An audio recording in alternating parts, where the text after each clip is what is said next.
Raggedy Ann Rescues Fido. It was almost midnight, and the dolls were asleep in their beds. All except Raggedy Ann. Raggedy lay there, her shoe-button eyes staring straight up at the ceiling. Every once in a while, Raggedy Ann ran her rag hand up through her yarn hair. She was thinking. When she had thought for a long, long time, Raggedy Ann raised herself on her wobbly elbows and said, "I've thought it all out." At this, the other dolls shook each other and raised up, saying, "Listen, Raggedy has thought it all out." "Tell us what you have been thinking, dear Raggedy," said the tin soldier. "We hope they were pleasant thoughts." "Not very pleasant thoughts," said Raggedy, as she brushed a tear from her shoe-button eyes. "You haven't seen Fido all day, have you?" "Not since early this morning," the French dolly said. "It has troubled me," said Raggedy, "and if my head was not stuffed with lovely new white cotton, I'm sure it would have ached with the worry. When Mistress took me into the living room this afternoon, she was crying, and I heard her mamma say, 'We will find him. He's sure to come home soon.' And I knew they were talking of Fido. He must be lost." The tin soldier jumped out of bed and ran over to Fido's basket, his tin feet clicking on the floor as he went. "He is not here," he said.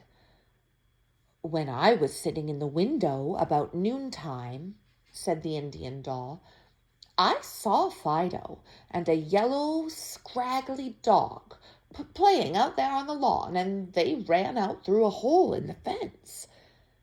"That was Priscilla's dog, Peterkins," said the French doll.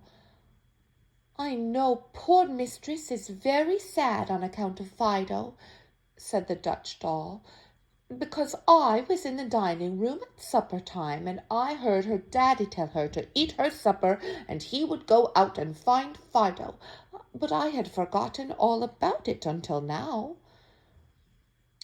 "That is the trouble with all of us except Raggedy Ann," cried the little penny doll in a squeaky voice. "She has to think for all of us." "I think it would be a good plan for us to show our love for Mistress and try and find Fido," exclaimed Raggedy. "It is a good plan, Raggedy Ann," cried all the dolls. "Tell us how to start about it." "Well, first let us go out upon the lawn and see if we can track the dogs," said Raggedy. "I can track them easily," said the Indian doll, "for Indians are good at trailing things." "Then let us waste no more time in talking," said Raggedy Ann, as she jumped from her bed, followed by the rest. The nursery window was open, so the dolls helped each other up on the sill and then jumped to the soft grass below. They fell in all sorts of queer attitudes, but of course the fall did not hurt them. At the hole in the fence, the Indian doll picked up the trail of the two dogs, and the dolls, stringing out behind, followed him until they came to Peterkin's house. Peterkins was surprised to see the strange little figurines and white nighties come stringing up the path to the doghouse. Peterkins was too large to sleep in the nursery, so he had a nice cozy doghouse under the grape arbor. "Come in," Peterkins said when he saw and recognized the dolls. So all the dollies went into Peterkin's house and sat about while Raggedy told him why they had come. "It has worried me too," said Peterkins, "but I had no way of telling your mistress where Fido was, for she cannot understand dog language.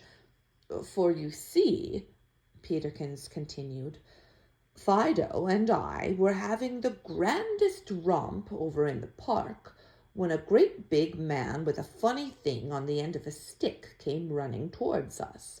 We barked at him, and Fido thought he was trying to play with us and went up too close. And do you know, that wicked man caught Fido in the thing at the end of the stick and carried him to a wagon and dumped him in with a lot of other dogs.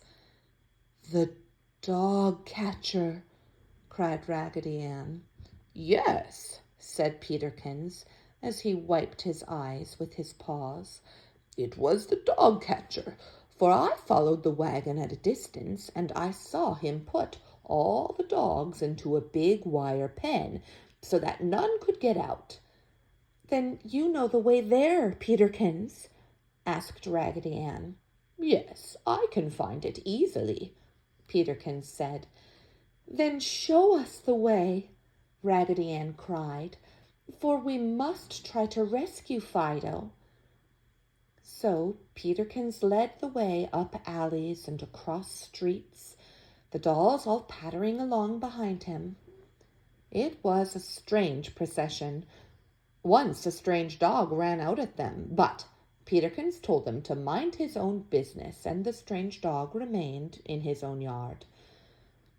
At last they came to the dog catcher's place. Some of the dogs in the pen were barking at the moon, and others were whining and crying. There was Fido, all covered with mud, and his pretty red ribbon dragging on the ground. My, but he was glad to see the dolls and Peterkins. All the dogs came to the side of the pen and twisted their heads from side to side, gazing in wonder at the queer figures of the dolls. "We will try to let you out," said Raggedy Ann. At this, all the dogs barked joyfully. Then Raggedy Ann, the other dolls, and Peterkins went to the gate. The catch was too high for Raggedy Ann to reach, but Peterkins held Raggedy Ann in his mouth and stood up on his hind legs so that she could raise the catch. When the catch was raised, the dogs were so anxious to get out, they pushed and jumped against the gate so hard it flew open, knocking Peterkins and Raggedy Ann into the mud. Such a yapping and barking was never heard in the neighborhood as when the dogs swarmed out of the enclosure, jumping over one another and scrambling about in the mad rush out the gate. Fido picked himself up from where he had been rolled by the large dogs and helped Raggedy Ann to her feet. He, Peterkins, and all the dolls ran after the pack of dogs, turning the corner just as the dog catcher came running out of the house in his nightgown to see what was causing the trouble. He stopped in astonishment when he saw the string of dolls in white nighties pattering down the alley, for he could not imagine what they were. Well, you may be sure the dolls thanked Peterkins for his kind assistance, and they and Fido ran on home, for a faint light was beginning to show in the east, where the sun was getting ready to come up.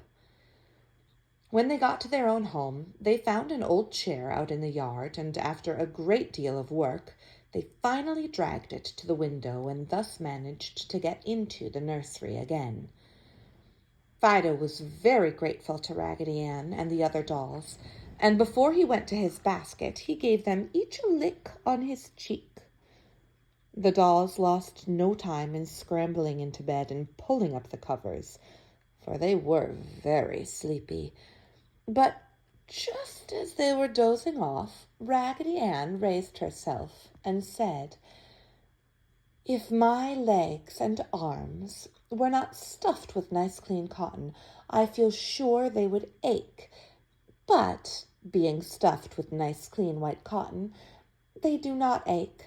And I could not feel happier if my body were stuffed with sunshine, for I know how pleased and happy Mistress will be in the morning when she discovers Fido asleep in his own little basket, safe and sound at home." And as the dollies by this time were all asleep, Raggedy Ann pulled the sheet up to her chin and smiled so hard she ripped 2 stitches out of the back of her rag head. The end.